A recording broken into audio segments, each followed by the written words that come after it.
Lluna, tu pots dir-nos per què cal assistir a este lliurament de premi? Què és el que té de valuós per a este poble tindre un premi com aquest i què podem aprendre totes?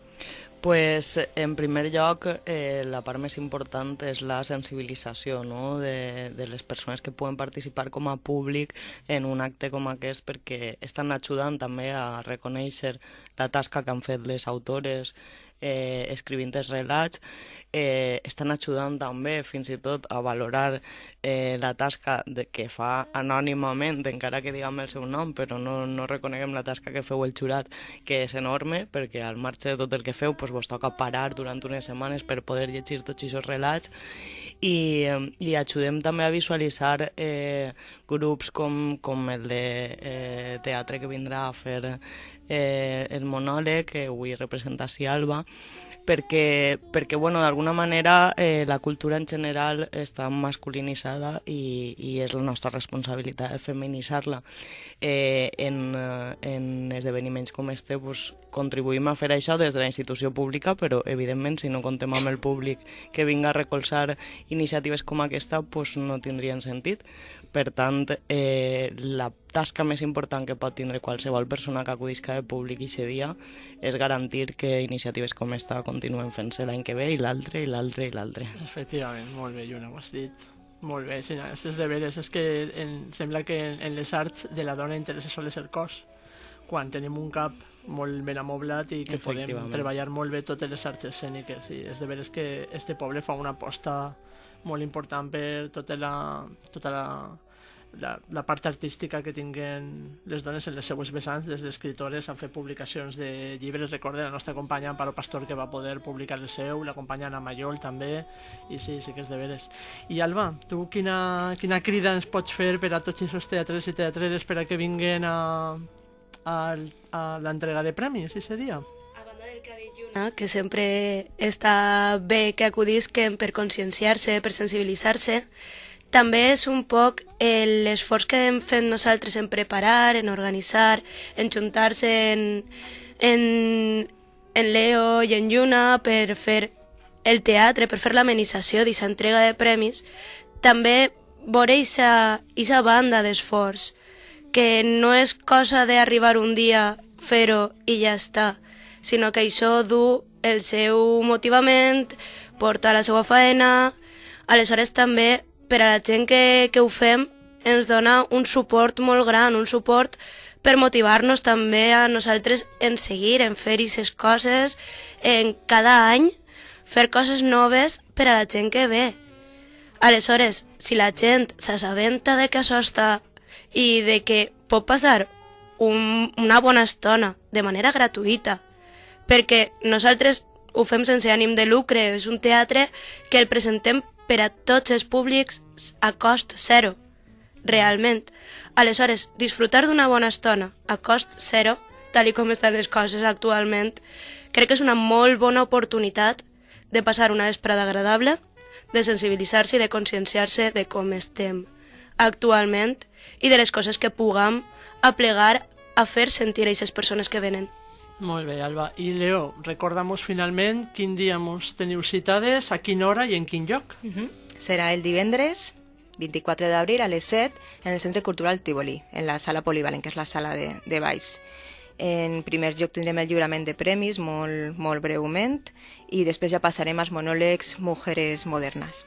Vale, ja heu dit, ha dit Alba, que és lliure l'entrada. Sí, entrada gratuïta, una bona oportunitat de gaudir del teatre de forma gratuïta, i res, esperem a totes les persones, majors, xicotets, dones, homes, a tot el món. I a més una cosa que ha dit Alba, que jo sempre la dic, les persones que fem això ho fem en moltes hores de treball, moltes hores d'esforç, i ens agrada també que la gent que vinga a veure puga reconèixer aquestes hores de treball i aquestes hores d'esforç, perquè no estem fent-ho, sí, voluntàriament, però molt militantment. És a dir, sabem el que volem fer i ho fem perquè volem fer, invertir el nostre temps, i per tant nosaltres també exigim que la gent sigui conscient dels recursos que des d'Espai Dona, que des de l'Ajuntament se fiquen en poder fer aquestes coses i que les aprofitem i de veres fem nostre aquesta política que se fa des de l'Ajuntament.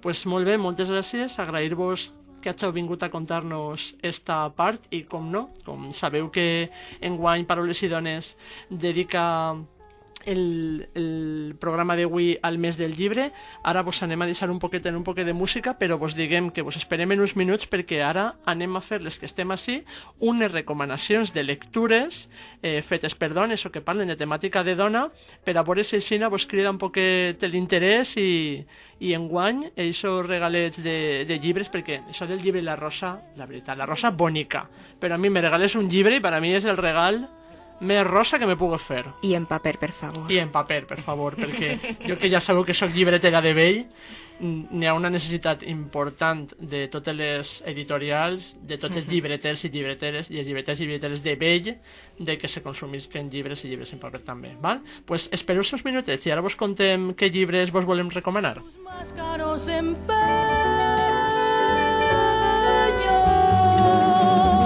ya has de llegar dentro del corazón. Mi más sencilla, mi mejor canción.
Bueno, pues ara anem a començar aquesta esperada segona part.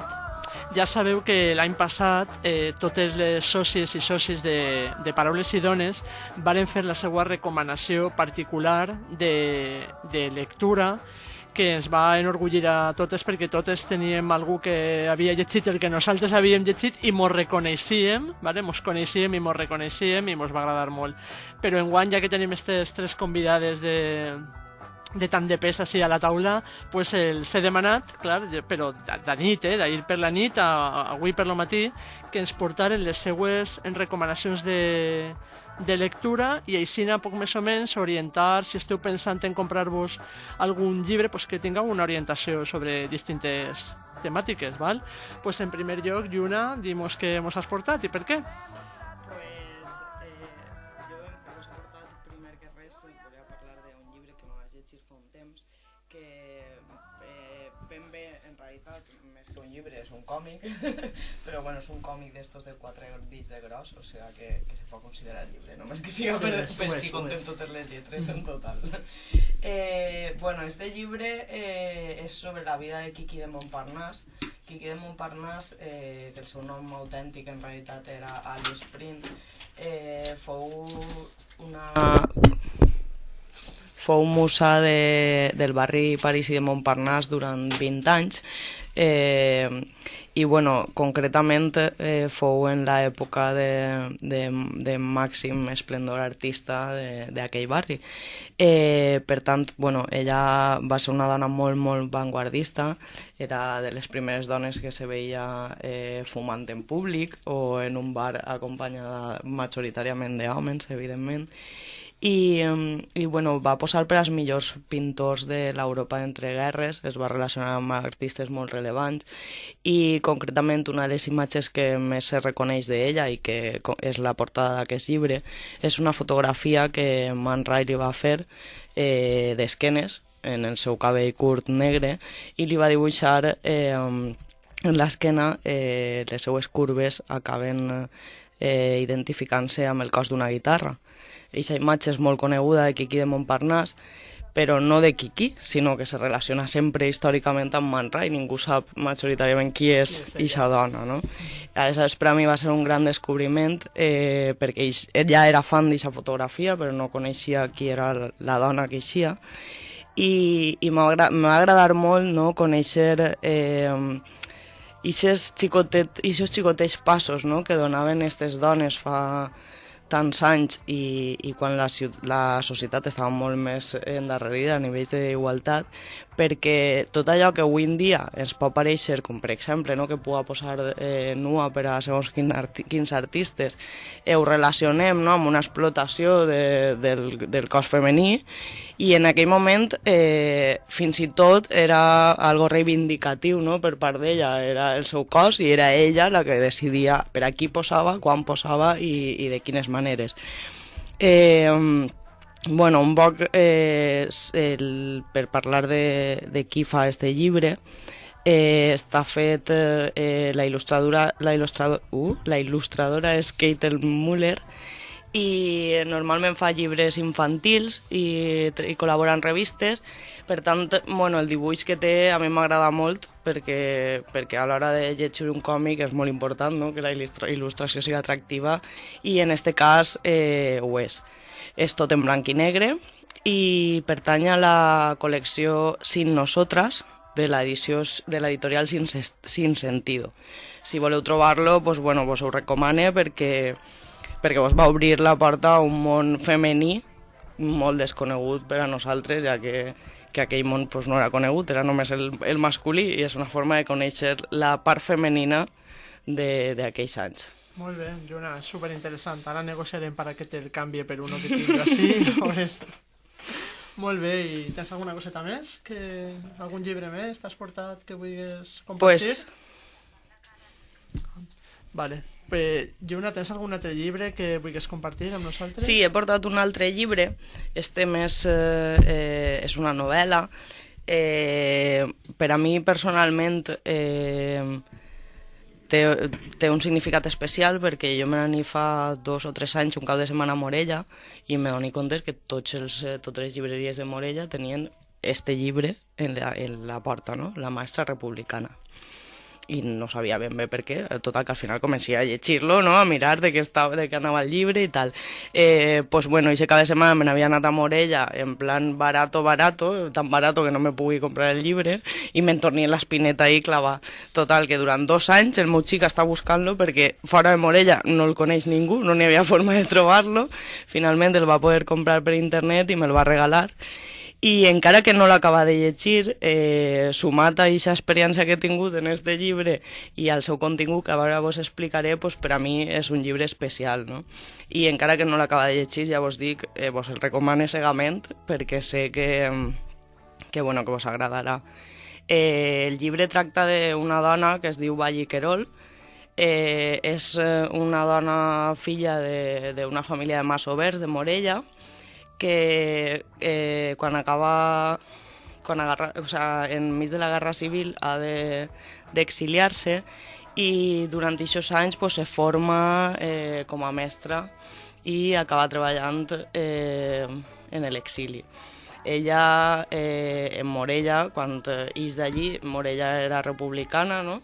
Aleshores, pues, quan torna 60 anys després, se troba en una societat completament diferent, en la que està el moment culminant de la burbuja immobiliària, i el nou alcalde de Morella està planificant que vol vendre l'antiga escola del poble per a construir un centre educatiu d'èlits, bilingüe en anglès i no sé què, no sé quantos.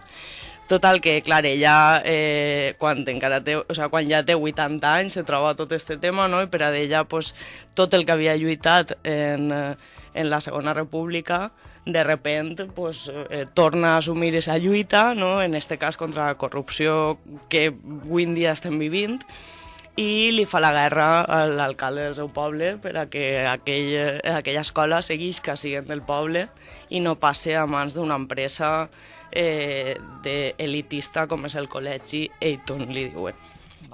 Molt bé, superinteressant. I Leo, tu què mos has portat?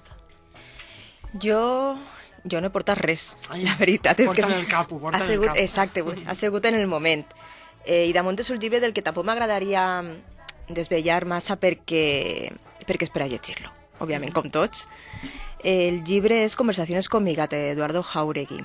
Aquest llibre és la història d'una dona en la que, la seva vida s'afona i després és el ressorgiment. Com comença de nou a empoderar-se en la seva vida i gràcies a una gata, si té una part de ciència-ficció, cal acabar de llegir-lo per entendre-lo, comença pues, això, a empoderar-se en la seva vida, a tornar a construir-la i a tornar a disfrutar de totes les coses que l'envolten. Molt bé, magnífic, superbé. I Alba, tu què mos has portat? Bé, jo, per exemple, he portat a Gioconda Belli per el seu paper en la Nicaragua que ella va viure, per la seva voluntat de canviar la política de Nicaragua i perquè els seus llibres hi ha un poemari, que és La costilla d'Eva, que es va fer en 1987, que canvia la visió de la dona. I la visió patriarquista idealitzada d'una dona que només és objecte per a l'home, un objecte sexual, com bé dia també Lluna, en que abans la dona simplement era una dona de la que es podia disfrutar per veure-la i per altres coses, però no tenia cap paper. Gioconda Belli el que fa és donar-li aquesta volta. Li dona la volta de anem a deixar d'idealitzar i anem a veure la realitat de la dona. Anem a veure la realitat d'una dona que lluita, la realitat d'una dona que vol, la realitat d'una dona que vol ser igual que l'home. Aleshores, en un dels poemes d'este llibre, ella proposa las reglas del juego para hombres que quieran amar a mujeres. És a dir, ella ja posa les seues pròpies regles a l'hora d'eixes relacions amoroses en els homes. No és una relació patriarcal com abans, no és una relació en la que l'home, el masclisme i l'empoderament masculí se ceba en la dona, sinó que ara les regles van més per la igualtat de que l'home també pot fer coses igual que la dona i la dona igual que l'home.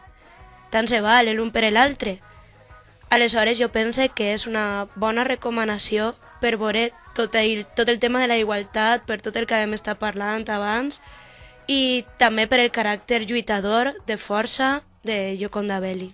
Pues mireu, s'ha produït un moment molt especial perquè jo també portava una recomanació de Gioconda Belli i tinc així davant reglas del juego para los hombres que quieran amar a mujeres. Ninguna de les dos sabien que anàvem a portar això i les dos han coincidit. I si me permeteu, vos el vaig a llegir perquè tot el que ha dit Alba és punt per punt el que Gioconda Belli diu, ¿vale? El hombre que me ame deberá saber descorrer las cortinas de la piel, encontrar la profundidad de mis ojos y conocer lo que anida en mí, la golondrina transparente de la ternura. El hombre que me ame no querrá poseerme como una mercancía, ni exhibirme como un trofeo de casa. Sabrá estar a mi lado, con el mismo amor con que yo estaré al lado suyo. El amor del hombre que me ame será fuerte como los árboles de ceibo, protector y seguro como ellos, limpio como una mañana de diciembre. El hombre que me ame no durará en mi sonrisa, ni temerá la abundancia de mi pelo. Respetará la tristeza, el silencio, y con caricias tocará mi vientre como guitarra, para que de él brote música y alegría desde el fondo de mi cuerpo.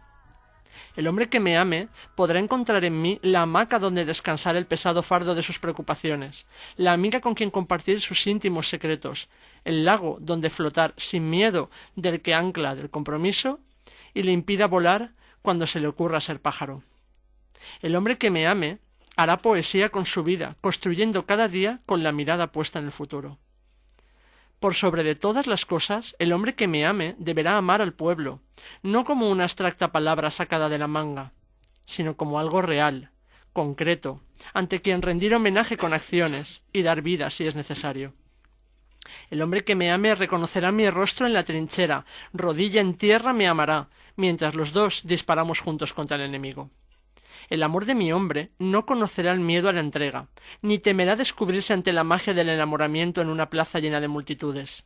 Podrá gritar «te quiero» o hacer rótulos en lo alto de los edificios proclamando su derecho a sentir el más hermoso y humano de los sentimientos. El amor de mi hombre no huirá de las cocinas, ni de los pañales del hijo. Será como un viento fresco llevándose entre nubes de sueño y de pasado las debilidades que por siglos nos mantuvieron separados como seres de distinta estatura. El amor de mi hombre no querrá torturarme, ni rotularme, ni etiquetarme. Me dará aire, espacio, alimento para crecer y ser mejor, como una revolución que hace de cada día el comienzo de una nueva victoria. Pues efectivament, Gioconda Belli, que va néixer a Nicaragua el 1948 i és una destacada poetessa de les lletres hispanoamericanes contemporànies, va escriure aquestes coses i altres i vos vaig a dir diversos llibres que podeu trobar d'ella. Uno és Sobre la grama, un altre Línea de fuego, Truenos y arcoíris, La costilla de Eva i este que vos he llegit que és El ojo de la mujer. És de la col·lecció Visor de Poesia i és una edició prou econòmica que podeu trobar en totes les llibreries. I jo, que ja sabeu del meu feminisme militant, vos he portat un llibre que se diu Feminismo para principiantes, escrit per Núria Varela. Núria Varela és... espera, que ho tinc així. Núria Varela és una llicenciada en Ciències de la Informació de la Universitat Complutense de Madrid. Ha treballat com a reportera en el setmanari Panorama, on ha cobert la guerra de Bòsnia i els camps de refugiats de Croàcia i el colp d'estat de Rússia. En el 93 s'incorporà al setmanari Interview. En el 2006 passava a formar part dels projectes del Grupo Z. En el 2007 s'incorporà a la redacció del setmanari Tiempo i en el 2002 a Ediciones B, on va escriure una obra que la va catapultar a la fama, que és Íbamos a ser reinas, mentiras y complicidades que sustentan la violencia contra las mujeres. I este llibre, que és el llibre de capçalera de qualsevol persona que vulgui tratar el tema d'igualtat de gènere, se diu Feminismo para principiantes perquè té una... Vos vaig a llegir, vos vaig a torturar i vos vaig a llegir l'índex, però vos vaig a dir que té...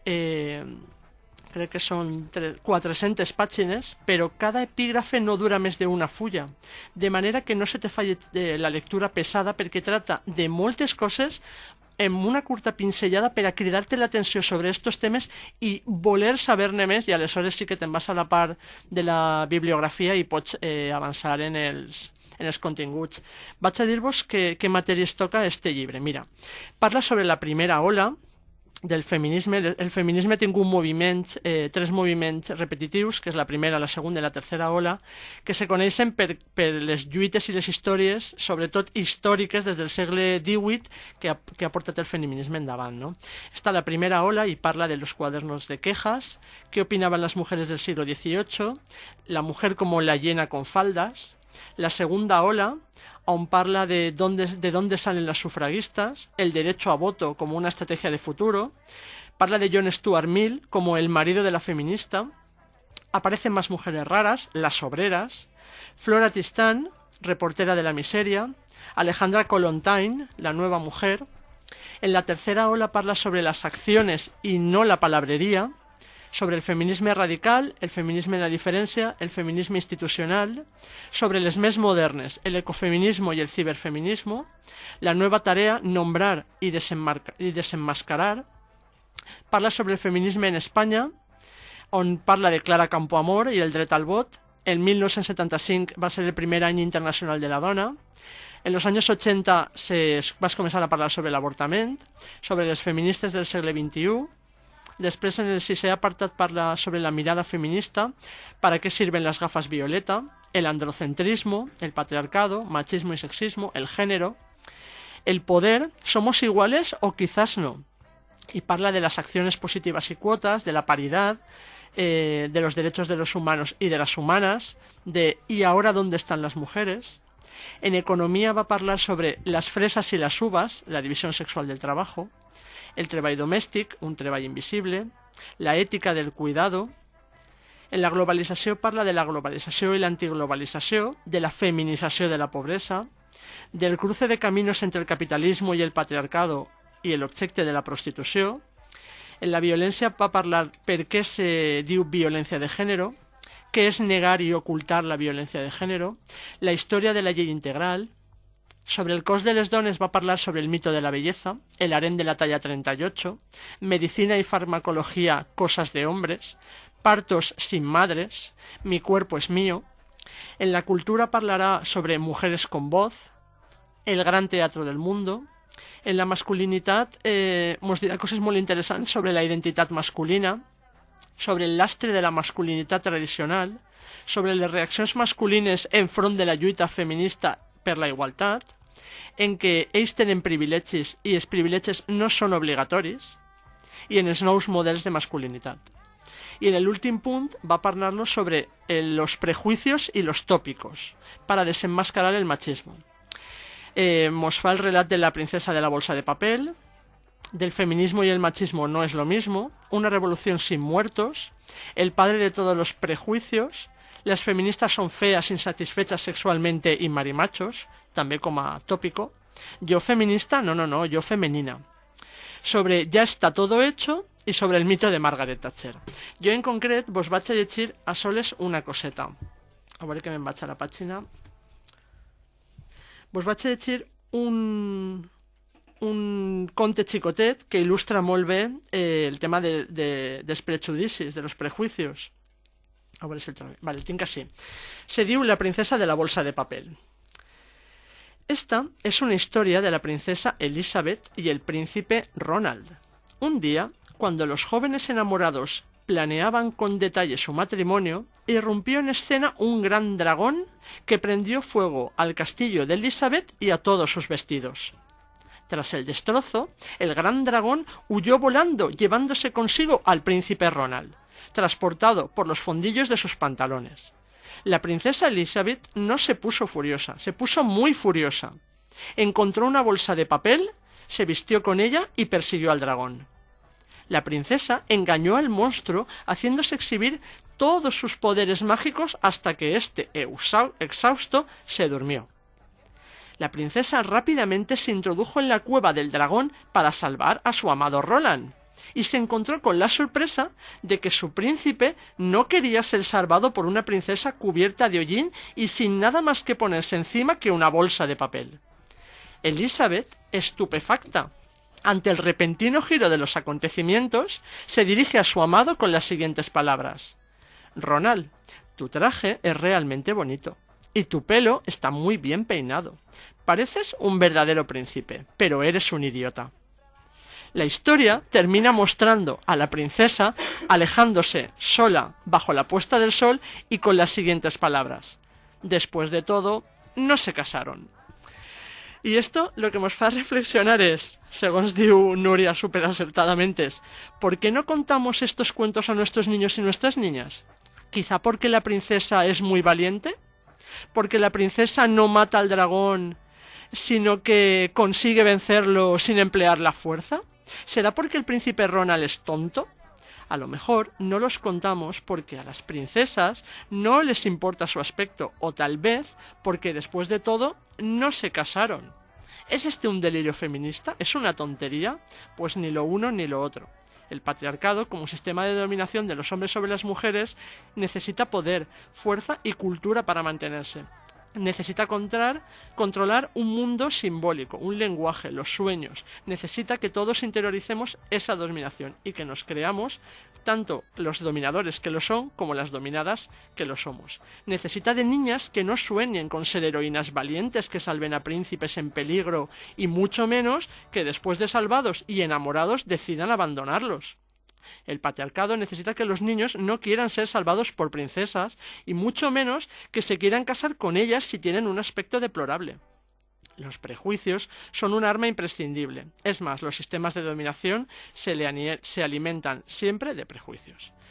Pues no res, jo volia acabar este programa, que ja mos queden uns minutets, agraint a les 3 persones que des de Paraules i Dones hem convidat a vindre, a que hagin fet aquestes aportacions tan personals seues, a que des d'Espai Dona, des de la regidoria de la dona i des del teatre d'este poble s'estiga treballant per coses de gènere, perquè ja sabeu que som paraules i som dones, sinó que si voleu vos deixem una estoneta per a que vos acomiadeu dels nostres teatres i teatreres i jo simplement vos dic que el mes de maig vos anem a contar moltes novetats que tenim les de Paraules i Dones, perquè esta setmana anem a celebrar la nostra assemblea general, tenim nous projectes, tenim que refrendar-los en l'assemblea, no sabem ni a mos enclavat, però bueno, ja veurem, i això sí, vos ho contarem el mes de maig, així que jo per la meva part m'acomiade i deixe que elles diguen la seva última paraula. Pues res, moltíssimes gràcies a Paraules i Dones per convidar-nos a passar este rato tan agradable.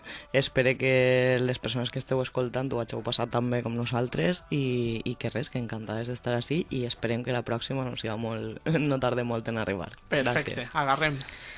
Des d'Espai Dona de l'Ajuntament de Burjassot, donar les gràcies per donar-nos l'oportunitat de vindre així a parlar sobre el concurs de narrativa i l'acte que tenim el divendres i convidar a tot el món a aquest acte i a tots els que organitzem. Recordar que tenim pàgina i perfil de Facebook, Espai Dona Burjassot, i també Twitter, en el mateix nom, Espai Dona Burjassot.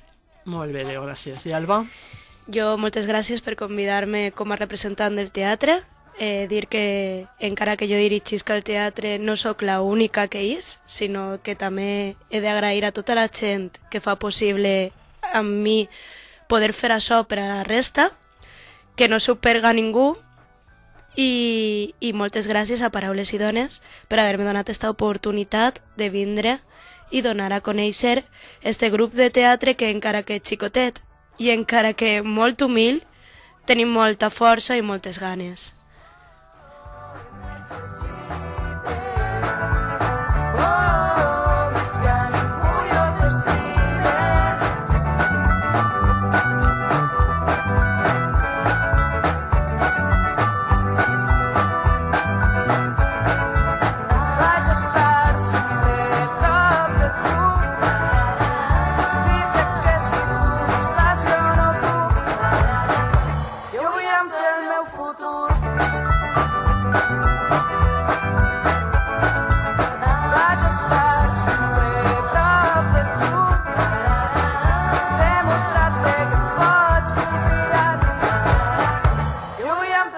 Futur